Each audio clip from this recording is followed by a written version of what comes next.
Hi friends, welcome to my channel. ఈరోజు story. ఒక అరణ్యంలో ఓ దయగల ఏనుగు మరియు తెలివైన కుందేలు బాగా స్నేహితులు. వాళ్ళ మధ్య ఆకారాలు ఎంతో తేడాగా ఉన్నాయి, మిత్రత్వం మాత్రం కాదు. ఏనుగు తన పెద్ద వీపు మీద కుందేలును కూర్చోబెట్టుకొని అటు ఇటు తీసుకెళ్తుంది. కుందేలు తన చురుకుతనంతో ఏనుగుకి దారి చూపిస్తూ ఉండేది. వారిద్దరూ కలిసి నవ్వుతూ ఆడుతూ మంచి సమయం గడిపేవారు. ఒకరోజు మేఘాలు గట్టిగా కమ్ముకున్నాయి. భారీ వర్షం కురిసింది. గాలులు బలంగా వీయడంతో ఒక పెద్ద చెట్టు విరిగి పడిపోయింది. అది అడవిలోని ఏకైక నీటి ఒడ్డు. ఆ నీటి ఒడ్డులో ఆ పెద్ద చెట్టు అడ్డంగా పడింది. అందువల్ల నీరు నిలిచిపోయాయి.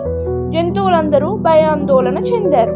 ఏనుగు తన బలంతో చెట్టును తొలగించే ప్రయత్నం చేసింది, కానీ అది కదలలేదు. జంతువులందరూ ఆందోళన చెందారు. అప్పుడు కుందేలు ఒక రాయి మీదకి ఎగిరి అందరికీ అది మన అందరం కలిసి పని చేస్తే ఈ చెట్టును తప్పించగలమని. కుందేలు యొక్క మాటలు విన్న చిన్న జంతువులు, ఎలుకలు, పిచ్చుకలు అందరూ కలిసి పని చేశారు. వారు చెట్టు చుట్టూ తొమ్మి కొమ్మను తొలగించి చివరిగా ఏనుగు తన బలంతో తోసేసింది. చెట్టు జారిపోయి నీరు తిరిగి వెళ్ళిపోయాయి.